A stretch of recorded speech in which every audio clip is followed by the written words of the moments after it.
about the freeway of love. Ernesto and Inez first met on the bus, so it was fitting that they marry on one. And that they did just 12 weeks after they first met. They said, "I do," as family and friends watched on, and no token nor change needed. You guys got married on the bus.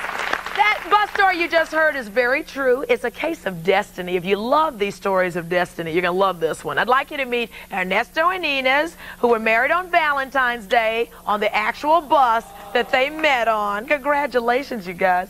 Now tell us all the story, how you met. Well, actually, I was not supposed to be on the bus because I don't usually take the bus because my car broke down and it was at the shop. So I took the bus that day, and then I saw this beautiful lady get on it. And I just kept looking at it. It was like love at first sight. Boom! Yeah, it hit me right there. And so I just got a little closer to her, and I broke the ice with a line like, "It's cold in here." And when you get to see, we were exchanging, phones and all that. And the funny thing is that she was leaving the next day to her country. And, it was going to be the last night that we would see each other. And now, Inez, you're from Ecuador, right? Yeah, I'm from Ecuador, Quito. And you weren't supposed to be on that bus either. No, I was taking another bus, but the bus driver saw my face like if I was lost. And then he said, "Do you want to go to the beach?" And I say, "No, I want to go shopping, so take that bus." So you were on the wrong bus. You were going shopping. That bus was headed to the beach. So he told you to get on the other bus. Yeah. And both of you end up on this bus, love at first sight. And here we are celebrating Mr. and Mrs. Congratulations, you guys. Truly fate. Truly fate. Folks, I'd like you to meet, thank you so much. I want you to meet Margaret Bigger now. She's author of a book entitled "There's No Such Thing as a Perfect Wedding." Well, goodness knows that. That's true, right? Your book is full of some of the wildest, wonderful stories. So tell us a few of your favorites. Well, one of my favorites is the zoo, because the gorilla can be the best man, which you just saw that one. And I'm working on my sequel, and I've collected quite a few others. One of the ones is the blue light special at Kmart. The light was just going around and around. And that was because that's where they both worked. And they had aisles to choose from. Oh. And they had blue light instead of candlelight. Get out. And then there was the one in the graveyard. You should see the look on Laurie's face. Laurie, yes, somebody beat your wedding, I think. There was one in the graveyard, and that was because the bride had promised her grandmother that she would be married in a graveyard, not on grandmother's grave necessarily. And so the hearse drove up, and they got out, and they had the wedding, and they got back in, and off they went. Yeah, well, at least they could lay down in the back. Okay.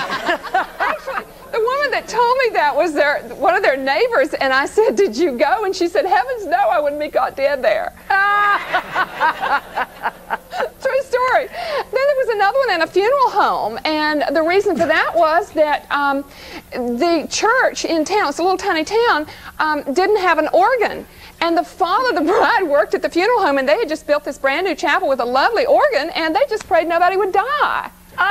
And they had it right there. Why do people choose the wackiest ways to get married? Well, they all have good reasons. I have learned that, and sometimes it's where they work, as the zoo one was, or there was one at the Gatorland in the alligator pit. There was another one.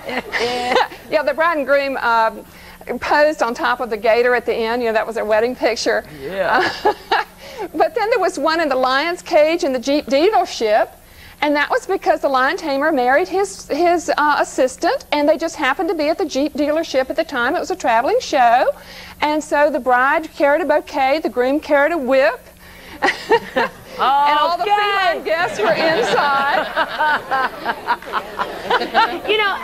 Some of the reasons that weddings turn out to be so wacky is not only because of where they take place or how they take place, but what happens. Sometimes those little disasters creep in. And I guess I'm known as the wedding glitch expert. Although my book is just full of just cute little funny things that happen at weddings. They're not all disasters, but there are some. I have been telling some brides some ways not to have some of these glitches. You can't avoid them all, of course.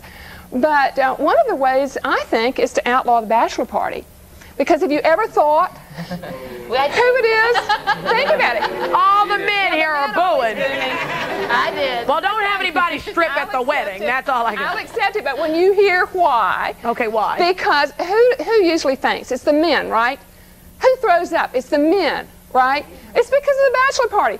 And at some of these bachelor parties, particularly in the South, they take away the ID, they take away their credit cards, and they put them on transportation out of town. And one guy was sent all the way from California, from Atlanta, Georgia, and he didn't make it back. And so his bride sued him for the cost of the wedding and refused to marry him. Good for her. Yeah. Okay, you see, We'll guys. get more ways to avoid glitches in your wedding, even if it's wacky, when we come back. Now talk about double trouble. Identical twins Jill and Jenna married identical twins Phil and Doug, tying the double knot at the Twins Festival in front of twin pastors and 3,000 twin guests.